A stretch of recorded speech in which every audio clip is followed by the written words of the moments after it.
Ukiangalia huku unaona kina Aznas, ukiangalia huku sijui Tukusa, ukiangalia huku Mula, ukiangalia huku sijui Dakari.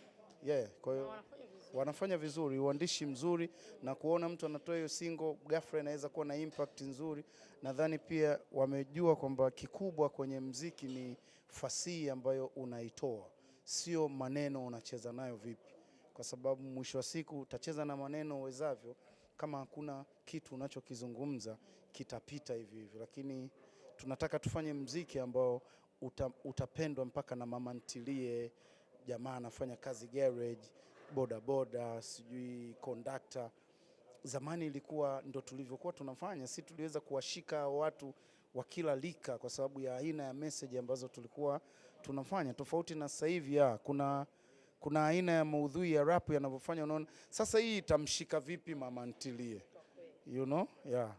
Kwa hiyo tunafurahia kwamba bila kuwapa direction ya what to do, wao wenyewe wameanza kuona hiyo kwamba okay, hiki tunatakiwa tu switch twende hii side nyingine ambao tutawapata rahisi zaidi watu.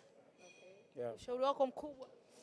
Ushauri wangu mkubwa wasitetereke na mabadiliko au ya tamaa ya mafanikio ya kwenye mziki. Mimi naamini mafanikio ya kitu chochote yanatokana na consistency ya kile kitu, ubora wake, kwa sababu ubora wa yule dogo ili tuuone bora ni akifanya anachokifanya kile kimoja tumekipenda, tukiweza kuvipenda 5 mfululizo kutoka kile kimoja, ndo ubora wake utakapopatikana. Kwa hiyo hata kwenye biashara yoyote unalima, ukitegemea mavuno ya msimu huo ndo wewe useme mimi mkulima bora, haiwezekani. Lakini ukiweza kufanikiwa kuvuna misimu 5, sisi wenyewe tutakuita wewe mkulima bora, sababu tutakuwa tunaona unachokifanya.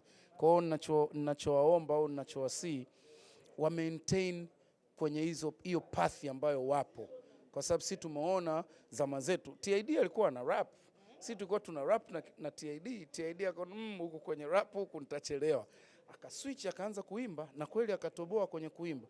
Sasa sitaki hao kina Mula wawe kina TID wengine, nataka hao wabaki kwenye rap. Make Ngwea naye huko tulipokuwa tunaelekea, baadaye tusingekuja kushangaa akasema natoa albamu ya kuimba tu.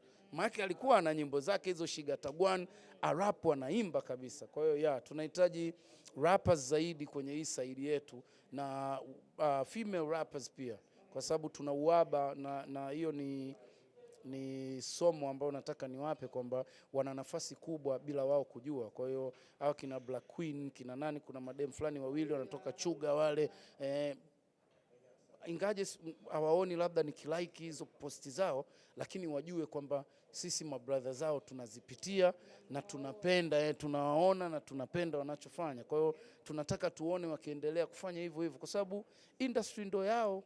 Sisi kama tunasherehekea miaka 30, maana yake hatuna hata miaka 10 mbele ya sisi kuendelea kufanya. Ni time yao sasa hivi kupewa hiki ambacho sisi tumekitengeneza, ili wao wakiendeleze zaidi. Okay. Nashukuru sana. Asante sana. Mashabiki wanaambiaje album manini? Wameona nimekuwa kimya kuanzia zile way back na Country Boy na Mokasini. Kabla hii miaka 30 hiyo Julai 10 Mlimani City, nadhani tutakuwa tuna single moja ya Wateule, nadhani tutakuwa tuna single ya Jemo. Mimi nadhani sijui zitakuwa 2, sijui 3, kwa sababu video tayari zote ziko mkononi. Yes. Kwa hiyo ni kuachia tu. Noma sana. Tunasubiri. Subirini. Okay. Unanijuaga nikirudi inachelewa kabisa, watu hivi kwa nini anakuaga kimya? Cheki alivyorudi anavyofunika. Sasa nisipokuwa kimya wengine watapata wapi nafasi? Watapata wapi nafasi?